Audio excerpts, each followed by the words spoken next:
First, I want to introduce a little bit about the RIKEN background, since some of you may not know RIKEN. I know that there are a bunch of students in the audience. So just to give you a little bit of an overview, um, RIKEN was founded quite long ago, over 100 years, in Japan as one of the biggest research institutes. It currently has 10 different campuses, and we are right here, one of the campuses in Kobe, which hosts the supercomputer Fugaku, but the main office is near Tokyo in Wako, and we have over 3,000 researchers and administrators. So quite a big research institute, quite similar to, let's say, one of the DOE labs, or like the DOE labs in general, or Max Planck, Fraunhofer from Germany, for example. So there's a bunch of stuff. So we don't do only computer science. There's biology, chemistry, physics. We have um, like Spring 8, for example, which is like a cyclotron accelerator to do stuff like DESI in Germany, for example, and other things. And at R-CCS, we basically do computer science. So the science of computing, by computing, and for computing. So we have various research teams. My team is only one of that, which was founded quite recently. So we have computer science teams, we have computational science teams, which take care of like the disaster mitigation, fluid dynamics, and so on. We have drug discovery teams, AI teams, and some of the teams are mainly for like supercomputer Fugaku for management operation stuff. So there are a substantial amount of teams and researchers inside of R-CCS. And you may know a few of the recent achievements. So Golden Bell Prize was awarded to RIKEN for the fight against COVID-19. And then we have like data assimilation stuff going on, where we combine like real-time inputs into climate simulations and disaster mitigation simulations. And Fugaku also won and is currently still #1 for the HPCG and the Graph 500 list, but in the beginning it was #1 on all 4 titles, so top 500 Graph, HPCG, and HBL AI. So that changed recently with the start of Frontier.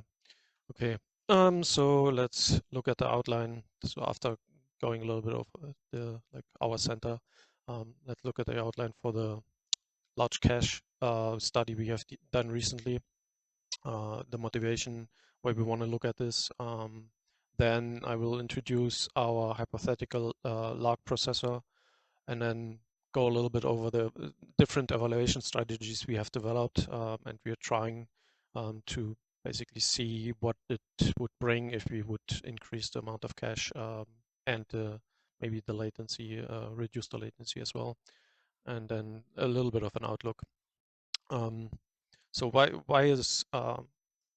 are large caches interesting?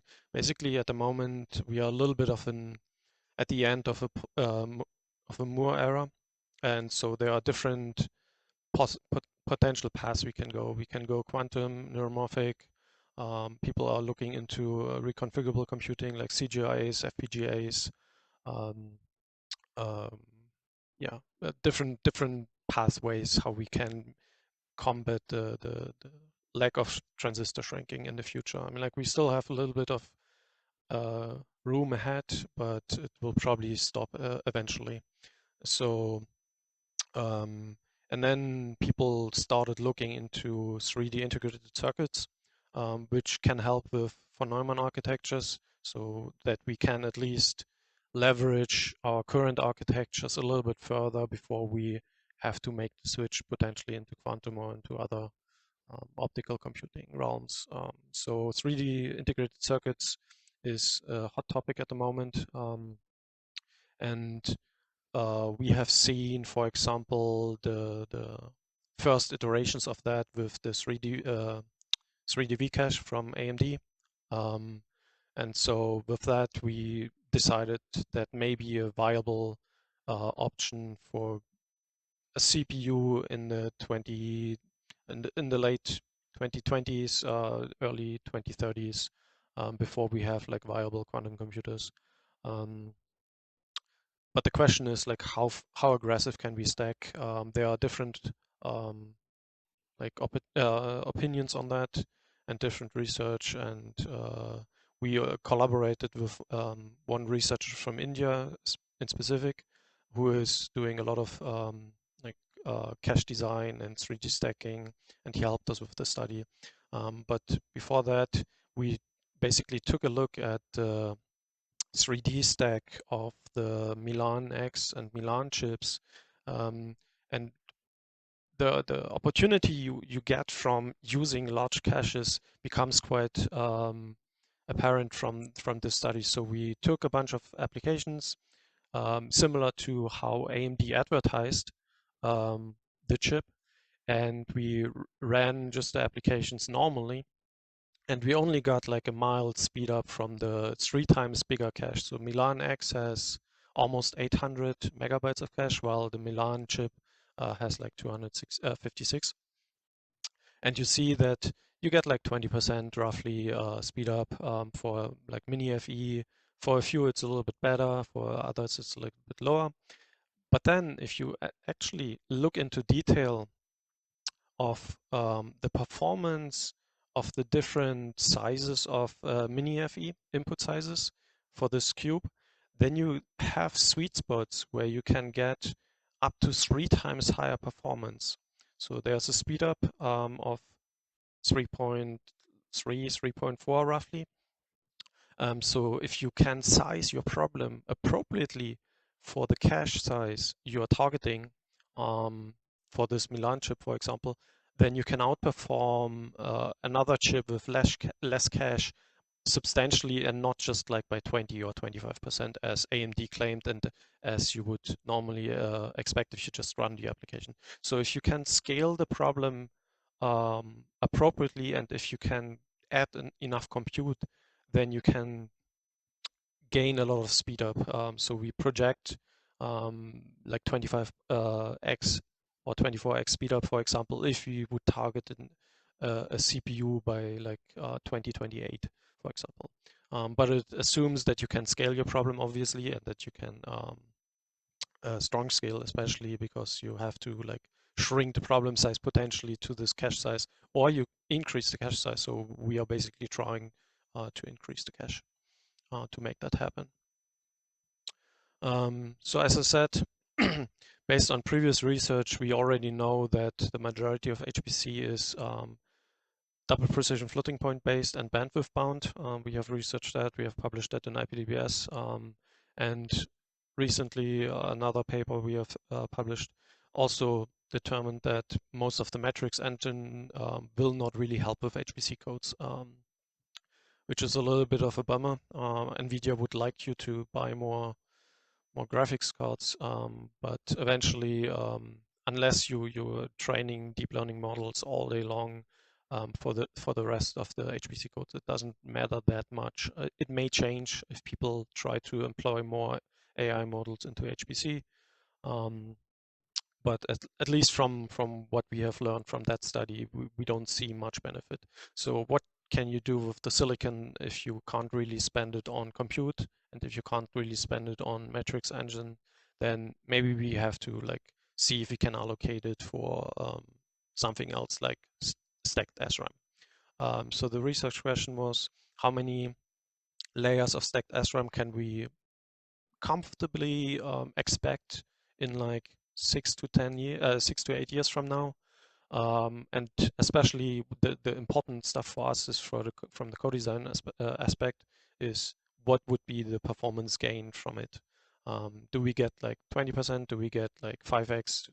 So that based on that, we can scale of how much money do we want to put into that problem to solve it versus what do we can like, what's the performance cost to performance benefit essentially.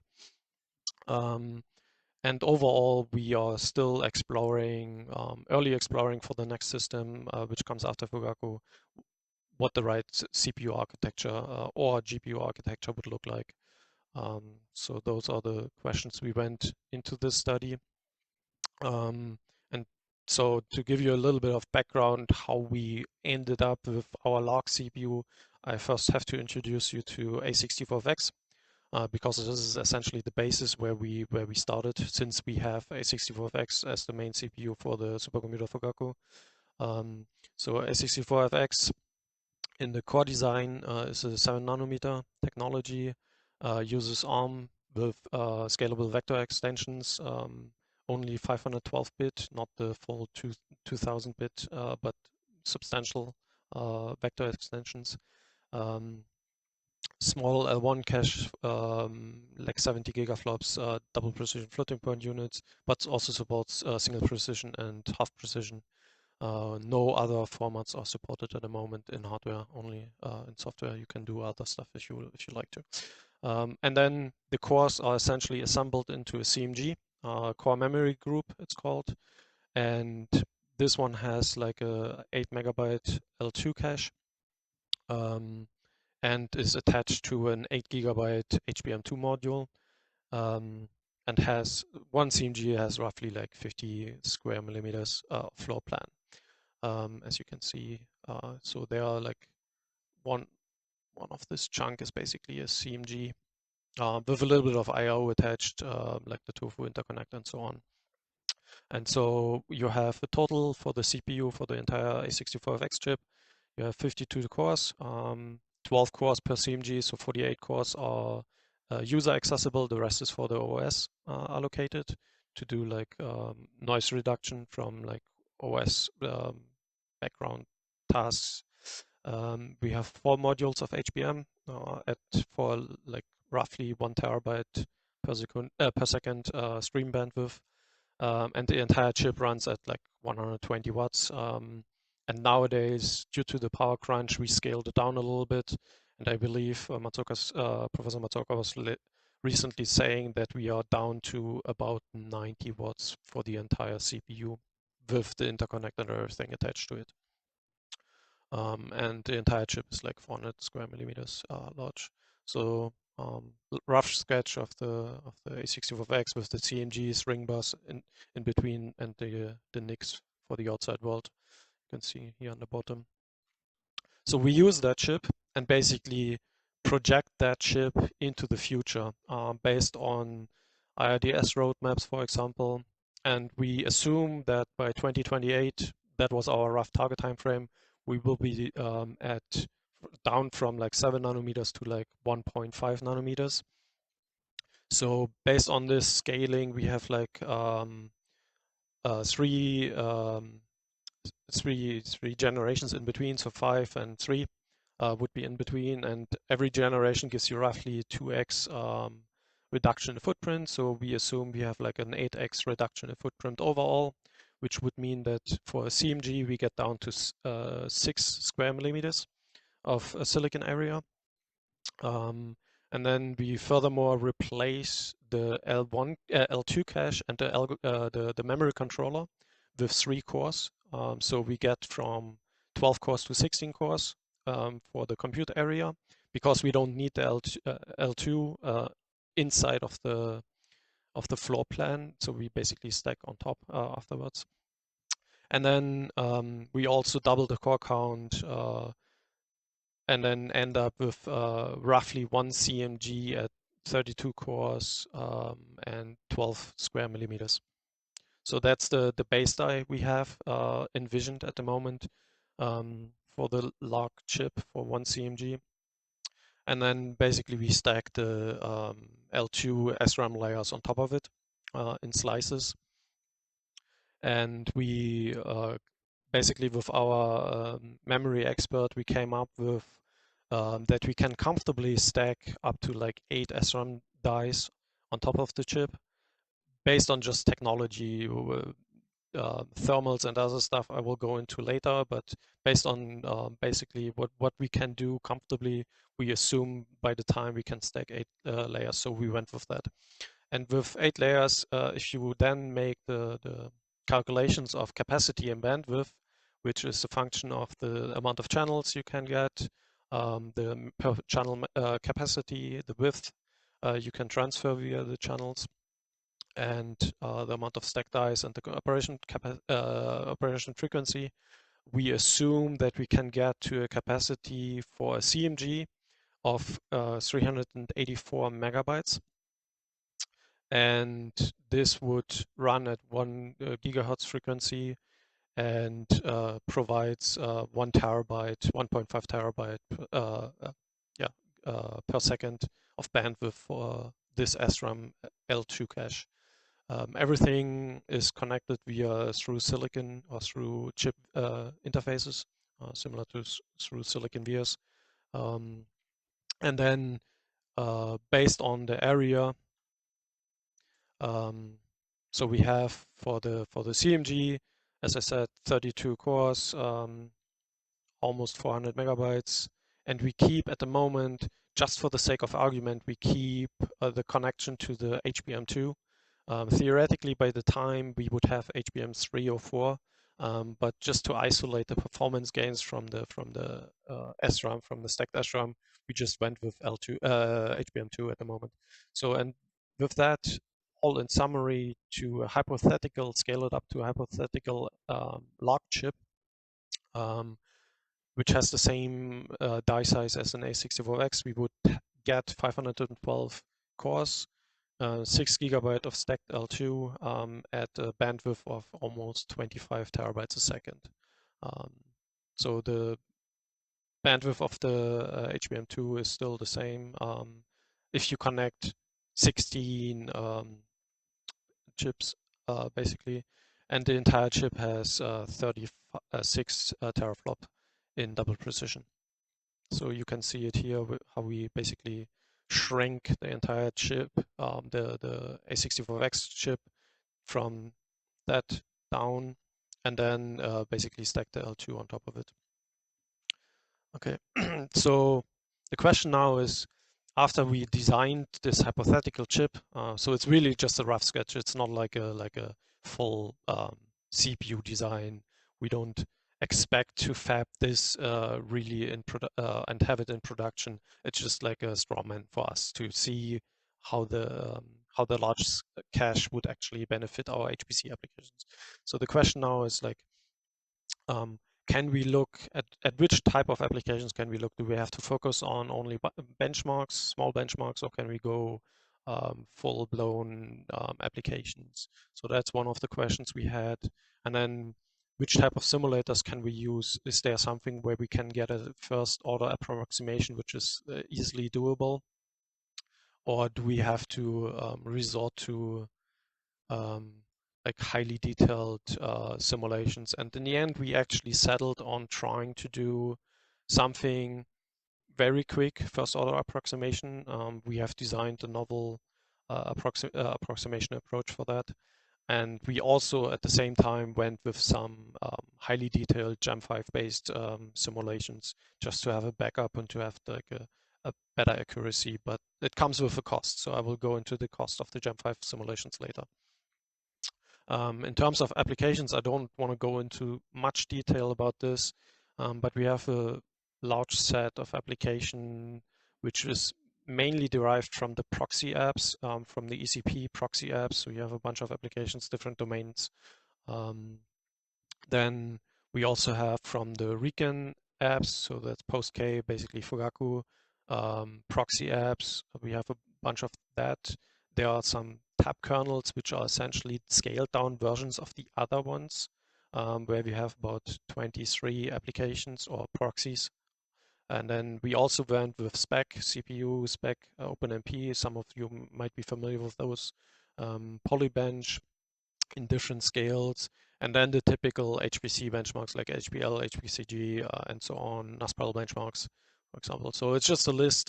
We have tried to scale the inputs appropriately for our study, to not make them too small and also not make them too big, because Gem5 runs are quite expensive. So let's now look at basically the extrapolation framework we designed, which was designed for getting a first order approximation. So we started with, at some point in the past, we started looking at machine code analyzers, essentially. I don't know if I think some of you might be familiar because some of you are working on machine code analyzers, but just to give you a background, basically they are working on basic blocks. They take in a sequence of assembly instructions and then analyze how long that instruction would potentially take on a given CPU. And so we have the ability to extract those basic blocks from, for example, Intel SDE is capable of doing that. For ARM, we have, I think it's Dynamo Rio, it's called. So we try to extract those basic blocks and then try to convert them into something we can post-process with the machine code analyzers. So what we designed is essentially a graph of the dependencies in the basic blocks for the entire application or for subsections of the application. So we can do it either for like start to end or for different sections of the applications. For example, this is the visualization of I believe that was just a visualization if you do a simple simplest application you can have, which just prints a number on screen. Basically, you have like one function, but all the stuff around it, which is going on in the background before you get to this number printed on the screen, there are a bunch of basic blocks involved. And so if you plot that for a real application, it becomes humongous. So I didn't want to plot it, but you can imagine how big, how many nodes those, and how many edges those graphs will have in the end. Yeah, it's just a return 0 in this case. And then with that, knowing that, you can actually then do analysis and try to figure out how long this program will run based on the based on the fragments, based on the basic blocks. So for every basic block for the machine code analysis, we can say, okay, this block will take 20 cycles, this block will take 15 cycles. So combine them, we have 35 cycles, and overall for the entire program, we have a fall-through latency of, I don't know, in the order of like a couple milliseconds or something like that, depending on how long the application will run. And so we do this with the LLVM MCA. That is one of the tools we can use. But there are also other tools like the Intel tool. Then there's one research tool developed in Germany, and two actually. In the end, I settled actually using all four because they are all inaccurate, let's say. They have their strengths and weaknesses, but overall, if you compare to real applications and if you try to fine-tune, none of those tools are perfect. So overall, I just take all four and then build, I believe I just take the average or like the geometric mean or something like that for the final result for my basic block. Attach that number of cycles to the basic block, calculate the entire thing. In my framework here, down there at the bottom, you see we get the inputs from SDE. We calculate the cycles per iteration for the basic block, build the graph, and then estimate the runtime for the workload. And this is basically done for all. So if you look at how you derive from basic block to the runtime of the application, it's essentially a few estimates, like saying that every core is separate and runs its own part of the application, so there's no overlap, task switches or something like that. But basically, if we assume ideal conditions, then we can say that every thread needs to process the entirety of the call graph, of the basic block graph. So you can estimate the sum of the cycles for each basic block by the number of calls you get from Intel SDE tool, for example. So you have the amount of cycles processing for a single thread takes. Then you you max that over the threads, because if you have multi-threading, like multiple CPUs are processing threads individually, the application runtime will be determined by how long the slowest thread will process the most amount of work, essentially. So you do the maximum there. and then you do the maximum over the MPI rings in the same manner, and then divide by the clock frequency to the to get to the runtime essentially, instead of the number of cycles. So that is what the MCA-based tool does. The disadvantage of the MCA tool is essentially that it has no memory understanding of a memory model. So basically, every memory access read and write is assumed to be reside in L1, which is bad if you want to have like full-blown accuracy, but it's good if you want to have like a quick estimate, and you want to have either a quick estimate or you want to have like a speed of light estimate, let's say. So for the applications, if you assume like everything fits into L1 because the L1 is infinitely large, then you can gauge the upper bound of how fast your application can run without redesigning the application. Basically, what if the application becomes fully compute bound? How fast will it run compared to the current status?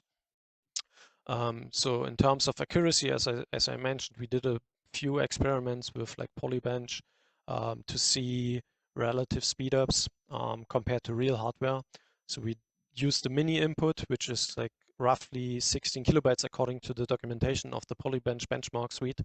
And then you see that, yes, the MCA-based approach is reasonably accurate, let's say.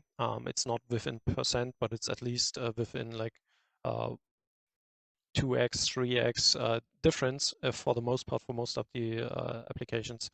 But the advantage is literally that we can do this multiple magnitudes faster than we can do like Gem5 runs, which will come in handy later. We also did another validation experiment because if you see the gem here, theoretically gem is already compute bound. But it turned out that this gem implementation for Polybench is actually handwritten, so you don't utilize the floating point units to the fullest. So we changed to an MKL approach, assuming that MKL would do better, and then scaled. It's not shown in the graph, but we scaled essentially the input sets for Polybench from mini over the 5 different or 7 different inputs they have to the biggest one.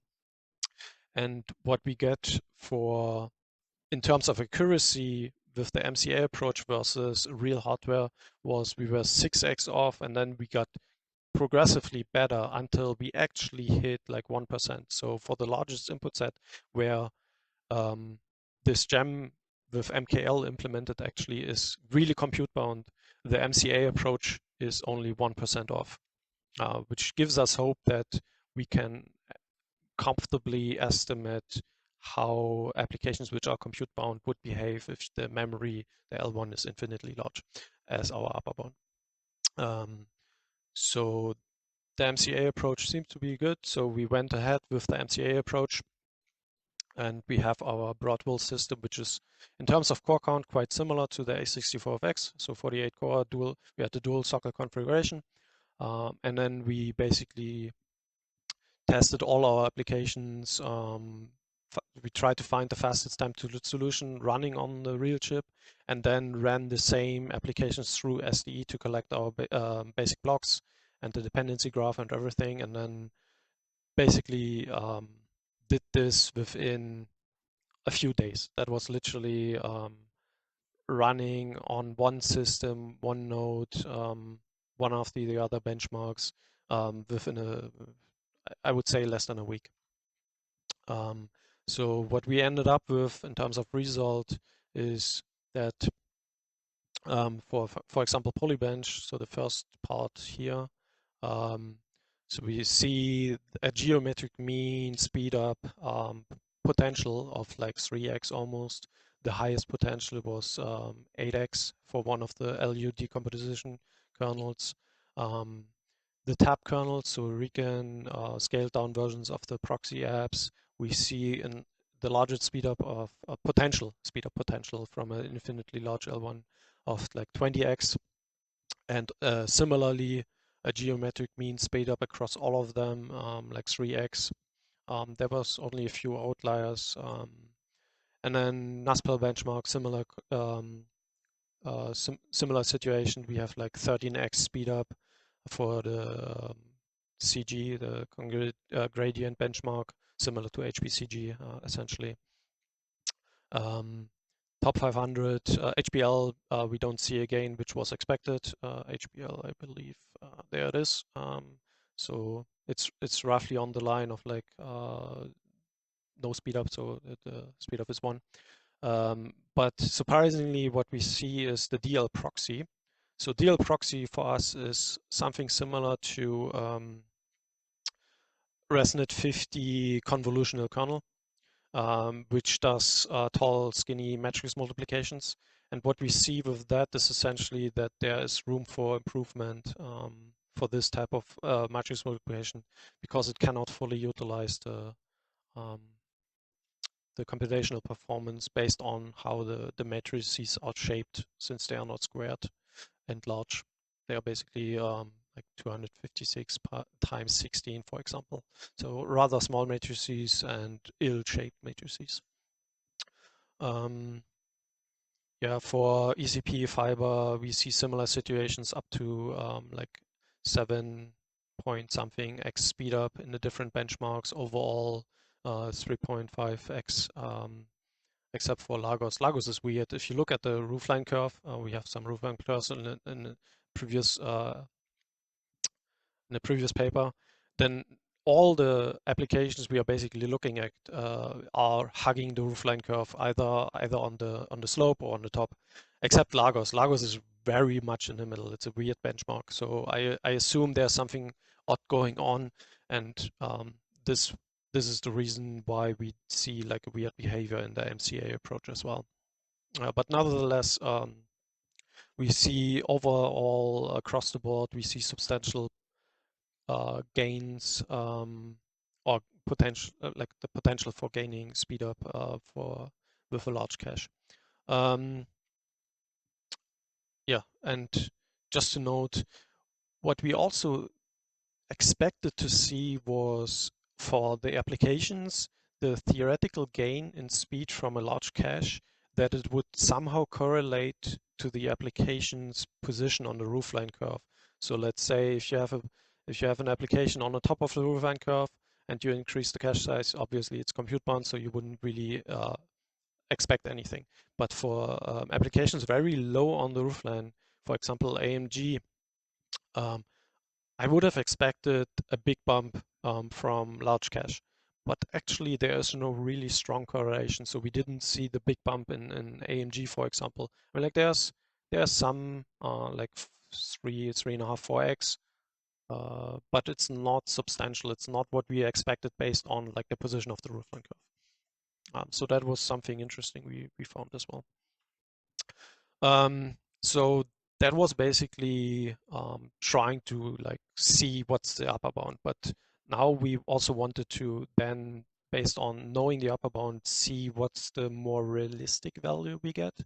And so we went ahead because the upper bound gives us confidence that, hey, there's room for improvement. That is something worth investigating.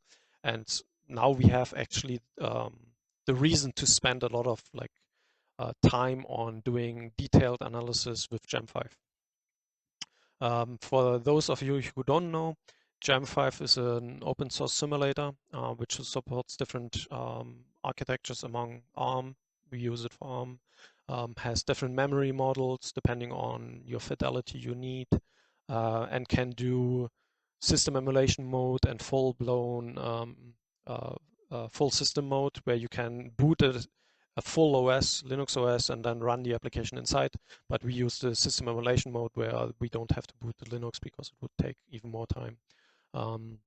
RIKEN forked this Gem5 in 2017 to do the co-design for A64X. We used the fork because A64X was inside, so we didn't want to build our A64X model or LARC model from scratch. So we used the forked model, but we had to do a few fixes for it. But there are also some downsides for Gem 5, unfortunately. So we can't run MPI codes, for example. So we had to resort to some stub library and then run single rank simulations. And we also can't do multi-CMG simulations. So for the Gem simulations, we have to go down to like CMG versus CMG comparison for A64X versus LARC, unfortunately, since we can't do full chip simulations. But nevertheless, it gives us an approximation of single CMG performance for LARC, which has theoretically 16 CMGs in the future design. So the other problem with replicating LARC in Gem 5 was that Gem 5 doesn't allow for odd L2 sizes, so only power of 2 was possible without hacking the entire Gem 5 simulator. But that also gave us an opportunity to test different configurations. So we basically came up with this conservative configuration of LARC, which doesn't have 380, but only 256 megabytes and only runs at 800 gigabytes a second. And then we have an aggressive configuration, which is slightly above our target of LARC, which has 512 megabytes for the CMG and runs at 1.6 terabytes a second. All of them have 32 cores, as I mentioned already. And additionally to that, we also have a 32-core variant of A64FX CMG. So the S version is essentially A64FX simulated versus A64FX with 32 cores, but everything else is kept the same, and then we have the two LARC configurations. We wanted to add this third configuration to essentially isolate the gain from more cores, so 12 versus 32, and then the gain from more cache, so 8 megabytes versus 512, for example. Yeah, the rest is quite similar to A64X, so 2.2 gigahertz. And then the amount of bandwidth for the level 2, we basically controlled by using L2 banks in the simulator. We did some validation experiments here as well with the stream benchmarks, stream tried, and compared it to real A64X. And as you see, you basically match almost perfectly if you scale the bandwidth with the number of cores. And then for the LARC configuration, we almost get to our target bandwidth, which was here. For the aggressive configuration and for the conservative, we are almost at the right bandwidth as well. So we are almost at 800. And then we did another experiment where we kept the number of cores constant and scaled the vector size with the stream triad. And then we see here in this area a benefit from the aggregated L1 bandwidth, because you have more cores, so the L1 bandwidth becomes larger essentially. And then you see the expected drop into L2 territory, quite long for the LARC, lower so for or smaller so for the conservative LARC. And then here you see the drop for A64X simulated version into the HBM, and all of them are essentially dropping out of the L2 into HBM eventually. So it's essentially validating that our simulation is reasonable and not broken in any way. And with that, knowing that the simulation is suitable for our purposes, we went ahead and simulated our applications. We tried all of the 120. We basically put a cluster aside with 60 nodes and tried to run all of that. We had 6 months allocated. I believe in the end, we had a few which we terminated after like 8 months because we had to do we had a power outage, a scheduled power outage in the facility where this was running. But overall, we collected substantial amount of data. Unfortunately, not all the benchmarks were stable, so some were crashing, some we couldn't run because of the rank requirement. And poly was not really interesting, so that is not shown in the graph. But all the others, basically, we have the tab kernels, we have the NASPAL benchmarks, OpenMP, because MPI doesn't really matter in this case because of the one rank requirement. We have ECP benchmarks, a few, and then we have spec, OpenMP, and CPU as well. And just to explain the figure, the blue dots show the MCA result. So when you see a big gap like here, you see that there's still room for improvement. So basically, this benchmark would benefit much greater from an infinitely large L1 than benefits from a big L2 cache. But yeah, that's the result. Overall, what we see is that we gain for the conservative variant an average of like 2x speedup with a peak of over 4 x bench in this case. Similarly to the aggressive variant, which is slightly higher with 2.1x speedup and a peak of 4.6. And yeah, there are a few noticeable mention. For example, like spec CPU, you see here. All of those four are essentially spec CPU int variants, not floating point variants. So the spec CPU is separated in two different categories.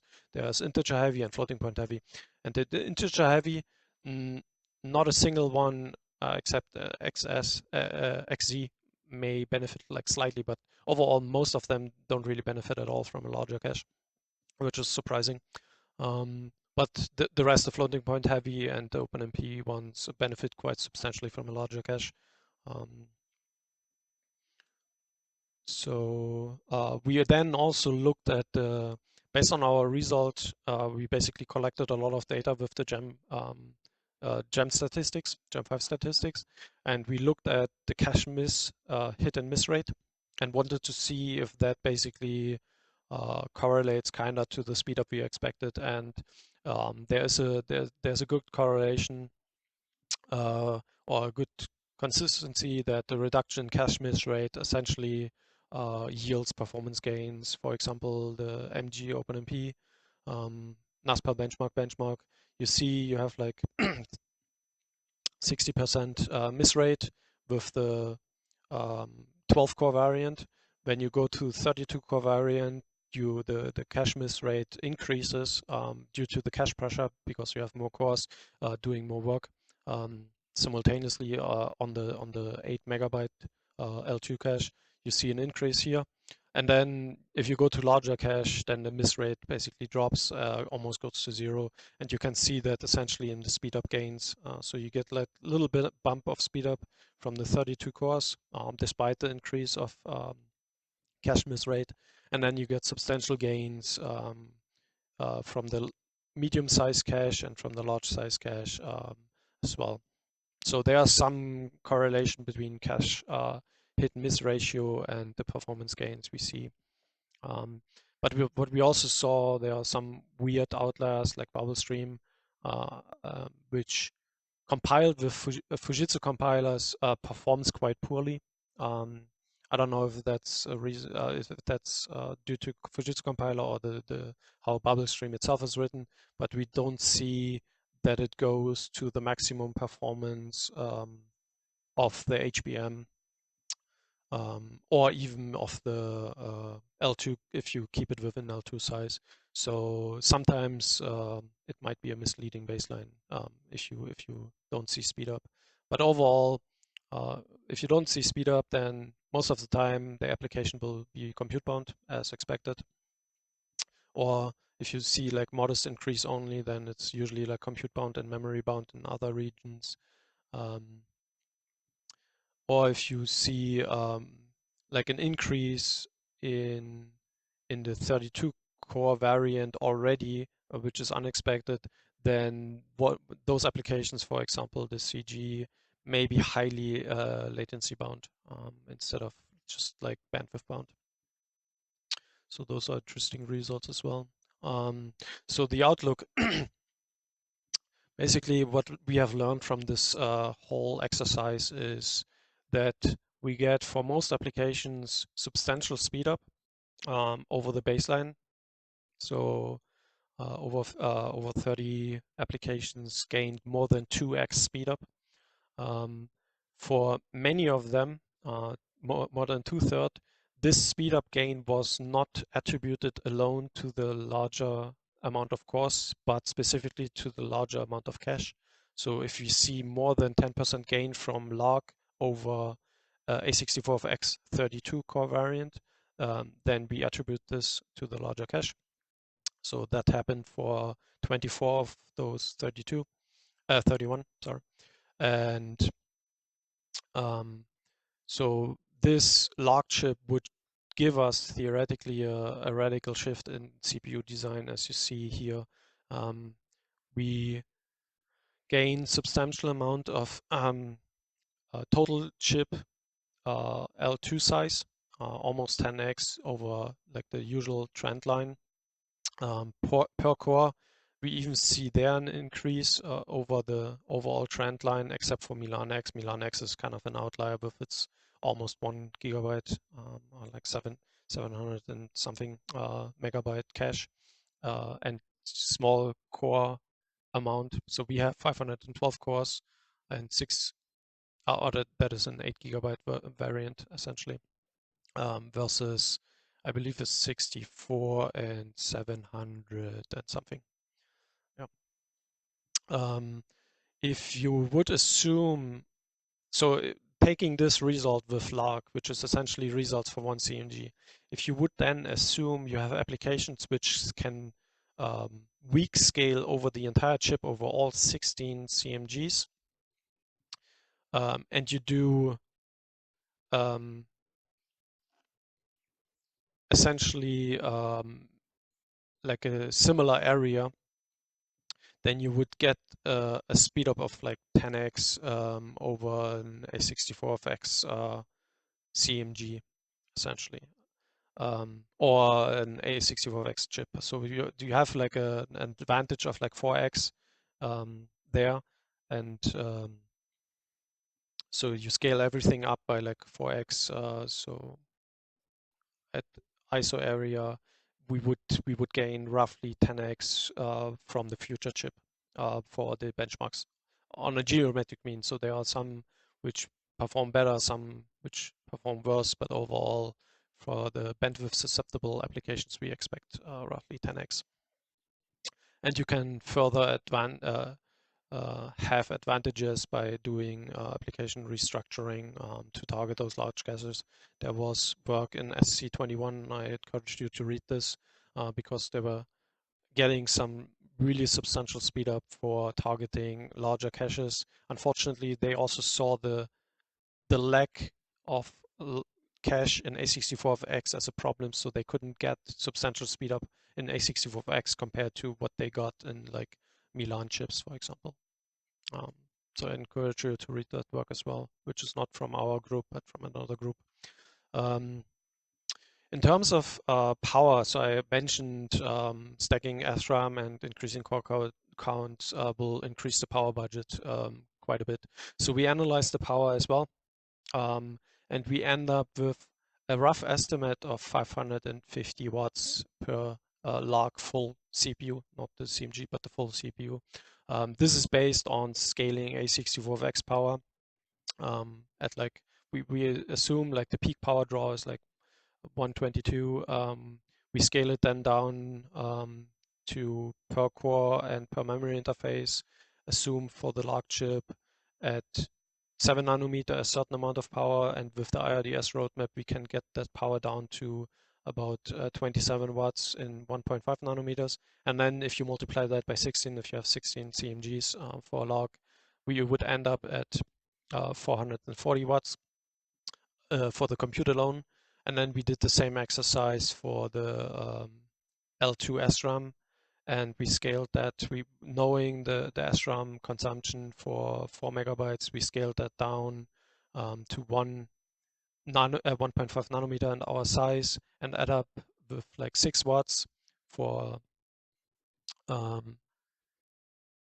for one CMG, and then with 16 CMGs you get a static power of like almost 100 watt, and then there's a little bit of dynamic power So the cache is usually like a lot of static power and then a little bit of dynamic power when the cache is actually doing something.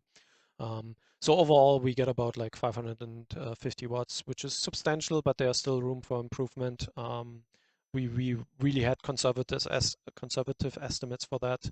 But overall, it's also not really a big issue because NVIDIA is like shipping chips or have chips on a roadmap with like 700 watts. So it's not a big problem, but the problem might be the density, the power density, so the watts per square millimeters. And cooling the layers. So there are some ideas like stacking the layers below the actual compute cores and then cool the compute cores from the top because the compute cores produce the most heat. But we also are working right now on other alternatives. I can't really go into detail about this because it's like still in the works and unpublished and NDA material. So but overall, there are cooling methods to easily cool those 550 watts. Yeah, and with that, I can summarize. We explored 3D-Stacked SRAM for HPC codes. We designed some hypothetical chip for the 2028 timeframe.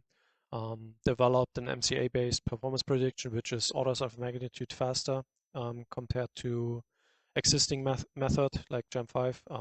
So we did this estimate in like less than a week, and we did the Gem5 runs for almost 8 months on a cluster, and that was run on one CPU essentially, or one compute node only in like less than a week. So you see the difference there. And we gained substantial performance from LARC, so it's worth investigating big cache CPUs for the future HPC architectures.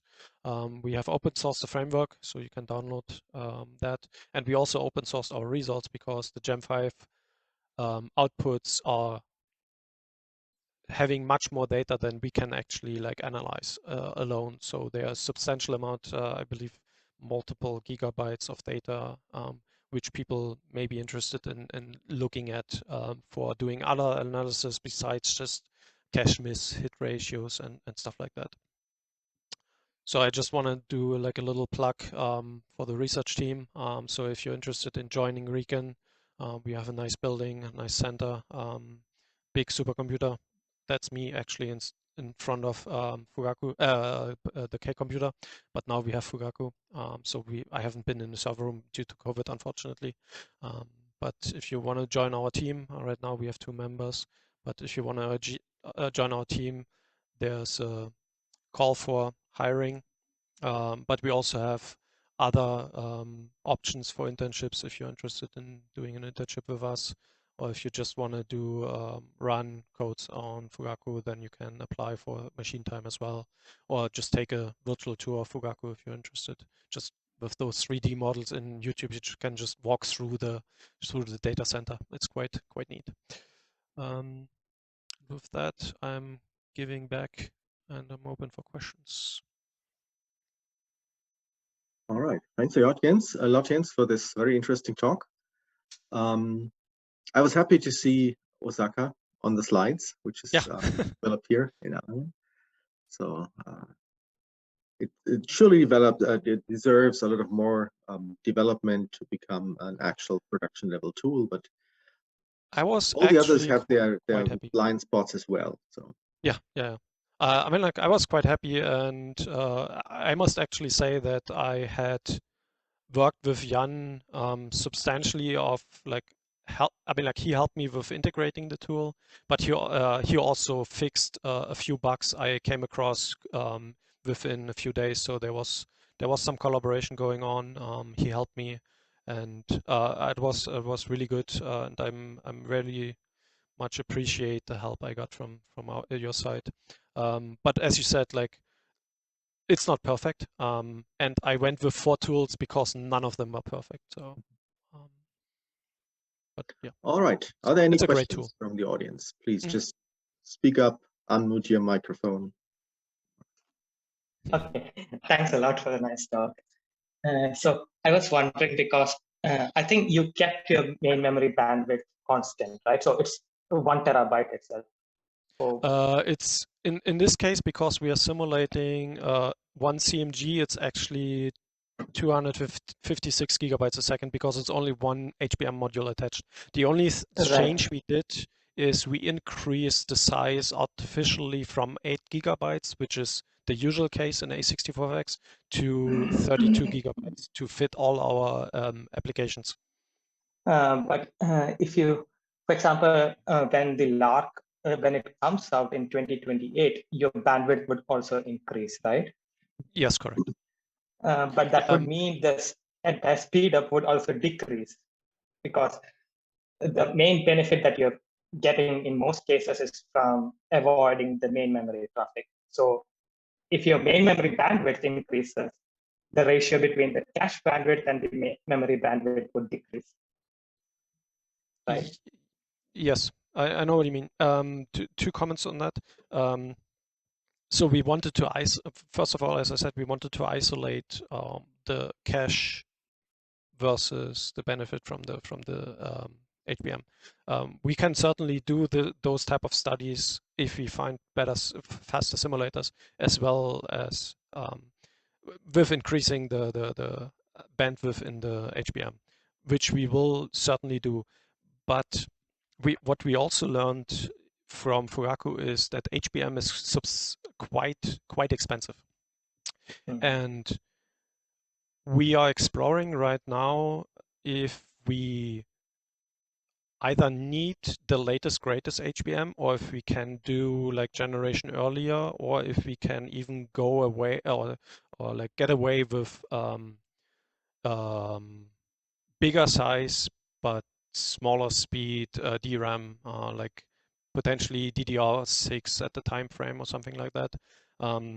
Because if you have a bunch of, if your main if your main speed up comes from L2 and you have sufficiently large amount of L2, you want to stick to the L2 and only spill over into DRAM if need be, so that potentially you do strong scaling to, like, I don't know how much we will have at the time, but we are looking into a future where we potentially utilize the stacked SRAM as the main memory, not the DRAM anymore, or the HBM.